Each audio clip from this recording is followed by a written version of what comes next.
Welcome to the very first episode of Alumni Diaries, The Traces, presented to you by the IEEE Student Branch of GC Thrissur. This is Ashwin P your host, and in this episode, we have Ashwin P Joby, a well-accomplished GCT alumni who's come incredible stories, experiences, and insights to share with us. But before we dive in, we've got a little surprise just for you. That's right, there's a question coming your way, so stay tuned, sit back, and see if you can crack it.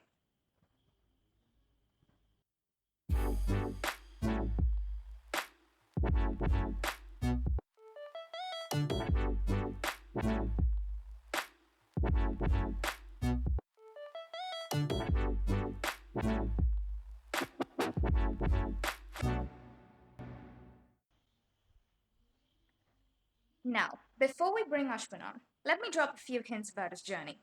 He served as secretary of the IEEE SBS Society and also as the chairperson of the student branch, conducting contests, hackathons, workshops, you name it. Fast forward to today, he's working full time as an associate consultant at Oracle Financial Services, Bangalore. Welcome to Alumni Diaries, Ashwin. Yeah, hi. Hello, Ashley. All right, so for starters, let's begin with your college journey. How did you navigate through the campus as a first year? Were you overwhelmed or were you excited? My first year, no, I wasn't very overwhelmed, or you could say I was more of like excited. Uh, I didn't have any clue in the beginning, like what to do, like where to go, like how it was, like exactly. I was like figuring out just like you guys. But then I just wanted to do one thing. I wanted to like explore most of the stuff that's out there. Like I knew there were like a lot of clubs and all this stuff that was there in the colleges, but I didn't know anything beforehand. So I just knew that I wanted to go and explore all of those and yeah, first year was mostly me just figuring out where to establish. So I just went and joined every possible club that I could get my hands on and trying my hands on everything that I could do, like that's interesting to me. And that was mostly what happened throughout my first year. All right, so you were tinkering and experimenting with different clubs in our college and sticking on to what sticks for you better. Is it right? Yeah, yeah, yeah, exactly, exactly. I mean, firstly, you have no clue, right? Like what's going on, like how anything works. So, Yeah, yeah. just join one thing, you figure out what's happening over there. If you like it, you stay on. If you meet new people, you get to network a lot, and that's just how it happened. So that's how I joined IEEE, and Ideator, pretty much all the clubs I was a part of in the first year. All right, that's great. So, along with your teammates, you've got the opportunity to go to Lyon as a part of presenting your paper at the USIPCO conference. So, how would you describe that moment and experience? Uh, okay, going to Lyon was kind of like, how do I say it? It's not spontaneous, kind of like something that happened out of nowhere. I mean, uh, see, it all began when Professor like Sinitsa, I don't know if you guys know, he was like our HOD when I was in my fourth year. So he contacted us regarding like a paper that he was working on, and he asked us if we like to join as a team into this. And so like, I thought like why not? I mean, I've never written a paper. I thought it'll be like fun, so I just joined with him, and that's how we started off with that. It just all started simply as for fun, and then later on another sir also, Rajiv sir from CET also joined, and he was like a super great guy. Like I mean, he has written like many papers, so he also helped us a lot in this, and eventually we submitted. First, actually, we submitted for another conference which didn't get accepted. That was an IEEE conference. Okay. So Okay. then we applied. This is the second conference we applied to. It's called USIPCO. It's European Signal Processing Society, and it's also co-sponsored by IEEE Signal Processing. So for our surprise, one fine day we got a paper got accepted, and they asked us to come to Lyon. And like they said that hybrid one won't work, you can't do it online, so you have to come to Lyon. So that's how it happened. I mean, it was all completely out of the blue, and yeah, that was it. And speaking of the experience in Lyon, it was absolutely amazing. Uh, Actually. beyond the conference, we wanted to chill out a lot. I mean, that was the secondary major goal. Obviously, I mean, you're going to a European nation for the first time, so uh, speaking of that part, like after the conference and after the few days, we would just sneak out and go hang around. They even gave us a this thing, a metro card, a travel card over there. So using that, we could Okay. like literally travel anywhere for free. So we just took the metros, traveled to every places in Lyon, and just soon after the conference got over, we booked a train and we went to Paris. We hung around over there and a lot of cycle journeys. It was all fun. Like me, Alan Mamin, and Sinitsa, we all three went there, and it was really fun and great. It was an experience of a lifetime, to be honest. All right. That's really wonderful. So, you've traveled a bit across France. So, any favorite spots you'd like to mention? Hmm. I mean, I would say Lyon definitely is an underrated spot. Like I can say because like I thought Paris was the really amazing spot, but Paris was not fun. I mean, like not fun in the sense like it's like a very unclean place. It's not like really glamorous. The major things that you see in the news and in the all the videos, that's basically it in Paris. But Lyon is like super underrated. Like not many people are there from outside, and like it's fun. Like the entire city is like for you. And we just took a cycle and cycle from end to end, visit all the interior parts that even the people over there didn't know. It was really Oh, amazing. I mean, that's okay. like a way to explore it. All right, nice. So you definitely recommend Lyon for someone who's visiting France. Sure, sure. Okay, okay. So on to the next question. So we've got some questions from our students who are really interested Okay. in developing their ideas. So your projects, they were Mm-hmm. featured in the national and regional dailies for their outstanding Mm-hmm. creativity and brilliance because I've checked through your LinkedIn profile and honestly, I was really impressed. So what would your advice be for students who have ideas but they don't know how to implement them? Okay. I'll begin like how I started.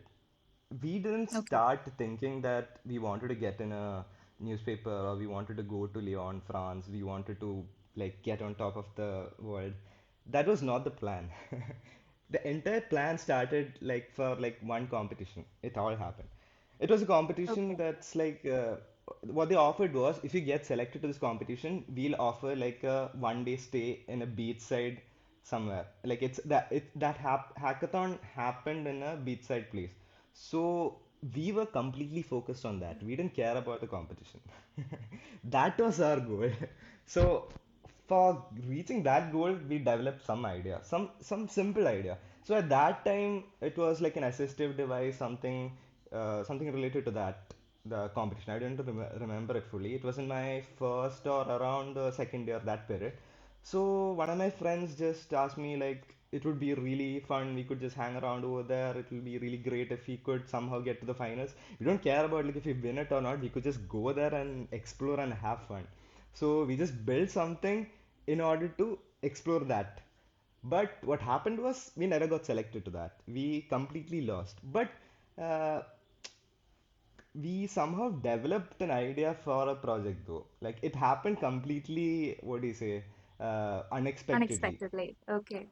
Yeah, correct. So anyway, we have this an idea, a PPT presentation. We don't have a product, we don't have a software, we don't have any what do you say proof of this thing, concept thing. But all we had is we had a PPT and we thought the idea was pretty cool and there were many competitions that came along the way as well. So we just thought, okay, anyway, we tried for one, we already have all the things, so why not just go for the next thing and just apply for it. And at that time we applied for there's something called as Summer Startup Festival in our campus itself.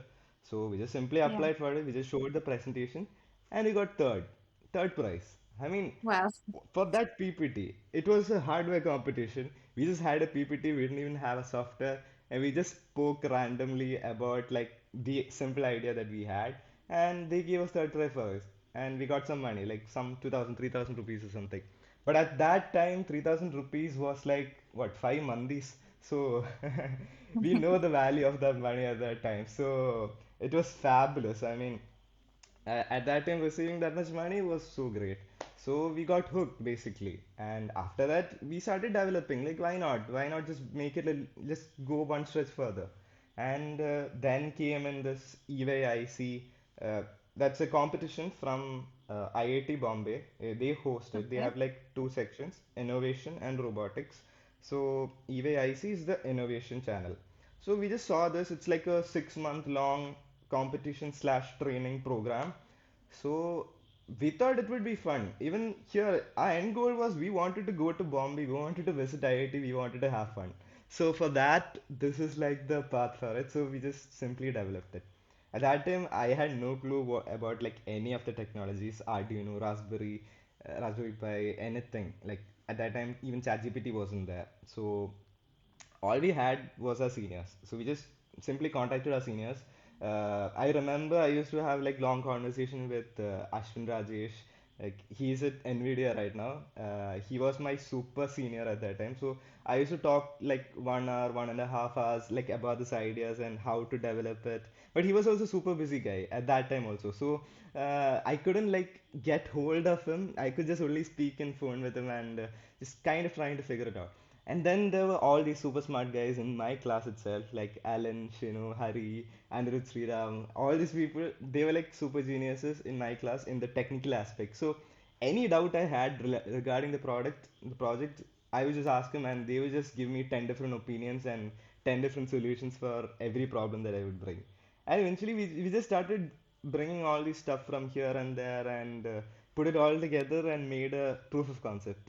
And for our surprise, we got selected again, and that's how it all happened. And finally, we reached till IIT, and we got publicized in the newspapers, and that's how it all happened. It was complete coincidence, just being at the right place at the right time with the right group of people.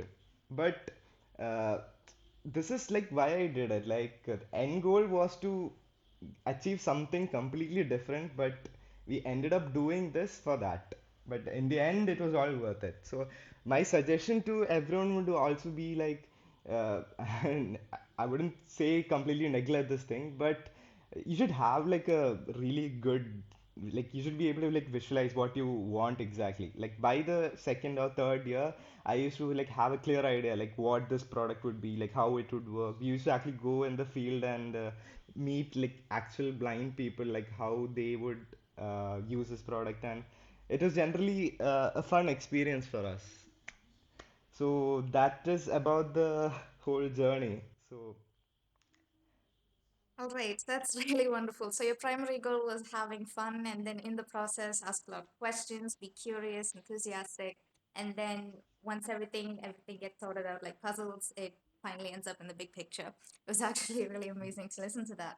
All right. So the next question is, how did GECT influence you as an individual? okay, interesting question. I would say the different kind of people and the different kind of stuff that's happening in the different parts of the college. I mean, everyone pretty much inspires you.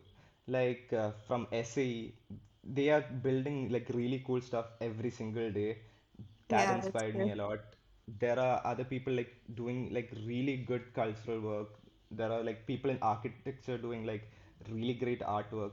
I mean, these are like bits and bytes from here and there, but in the end, they all just inspire. Like like people from my class itself. There are some people who are like really technically well. I mean, they might not know anything theoretically, but practically they might be like super geniuses. Like they might be able to build anything from scratch without like knowing how everything works theoretically.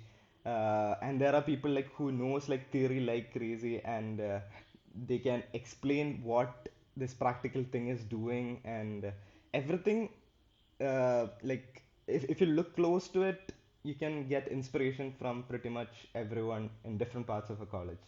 That's what I would say. All right, that's wonderful. So you found apparently everything really wonderful about GECT, and it really inspired you as an individual. Yeah, yeah, sure. Yes.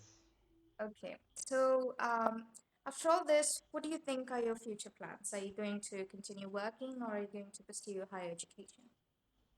Uh, Even I'm not very sure about that. I would say probably masters uh, in the US in a couple of years. Maybe that is an idea that I have in my mind. But before that, I want to get some really hands-on experience in the electronics and that domain. So I'm trying to make a switch into that as well. So yeah, pretty much that. And in the meantime, like I have like hobbies in between, so I do that as well in between. So Okay, so any suggestions or advice for students who are planning for their masters, or deciding between working or mhm. Okay, so I mean, I would suggest that before going for masters, do get into a company and try to understand like if this is actually what you want. Because I know a lot of people who just got into, say, from in my case, electronics just because their parents forced or just because they didn't have any clue as to what they want to do in life. Even when I joined, I had no clue what I wanted to do, like, or what I wanted to learn. I just knew that I didn't want to go to certain branches because I inherently didn't like the stuff that's taught there. So just of rejecting those branches is how I got into electronics. Not because I actually liked electronics at that time. So, but eventually, after like 4 years, when I think back and I look back, I really enjoyed my 4 years over there and the courses and all the stuff that I was taught and I learned from. That was really amazing. So, I would suggest that people to do that retrospect. I mean, think whether you actually like what you do or not. And some people, they completely don't like what they do the 4 years of college, but after getting into that particular job in the core field, they seem to enjoy it and they want to do masters. So my suggestion is also the same thing. I mean, understand yourself better. Then you'll eventually figure out a way. all right, so a little bit of an introspection is a great thing for deciding whether you choose masters or whether you Hmm. go for a job, correct? Yep. Yep. Okay. So with that, we're winding up our questionnaire session.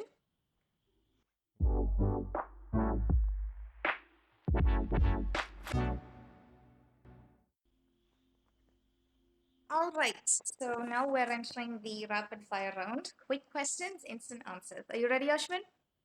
Yeah, sure. Okay, here we go. What is your best hangout spot in GCT?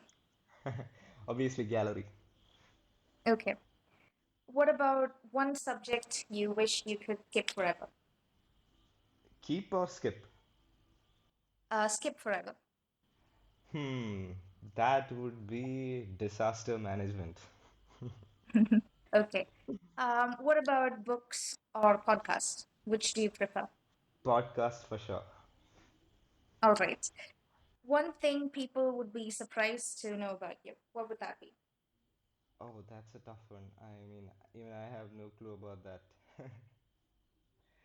uh, I don't know. I'll come back to that later, maybe. Okay, so I'll be asking you that at the end of the rapid fire quest session. Okay. Okay, so describe your college journey in one word. Um, Fantabulous, Okay, great. Are you consistent or spontaneous? spontaneous. Okay. Are you an early bird or a night owl? I am an early bird. All right. Do you prefer Bangalore traffic or Kerala rain? I think this is obvious. Kerala rains for sure. Except not in the Okay. floods. All right. That's very true. All right. So, did you get to find something that people would be surprised to know about you? Like, what do you want exactly? I mean, what answer do you expect? Like something particular? Any characteristic that people would find, oh, I never knew you would do this. That sort of characteristic. Have you had any, or would you like to Not share in this podcast? characteristics. I mean, you could say that I used to like really enjoy board games. I mean, I don't know if that counts. Like, I really love Monopoly and all those games. All right. So, are people surprised to know that you love playing board games in that manner? Yeah, you could say that. Okay, that's great. So we're winding up the rapid fire segment with that. And now this question goes to the listeners. This is your riddle. Listen carefully. So here it goes. You savor tea and biscuits here, your daily college department store. Your saver for instant assignment law. Who am I? So if you think you've cracked the code, well, this is your cue to DM us the answer on the official Instagram page of IEEE Student Branch. That is at IEEE SB GECT. We've got plenty of surprise questions waiting for you in the upcoming episode, so stay tuned. And that's a wrap on this episode of Alumni Diaries. A big thank you to Ashwin P Joby for joining us and giving us a peek on life beyond GCT. To the listeners, we hope you're walking away with inspiration, insight, or even just a smile. Don't forget to follow us for more episodes, share your feedback, and tell a friend about the podcast. Until next time, this is Ashton Rose Anthony signing off from the Alumni Diaries. Thank you all. See you later.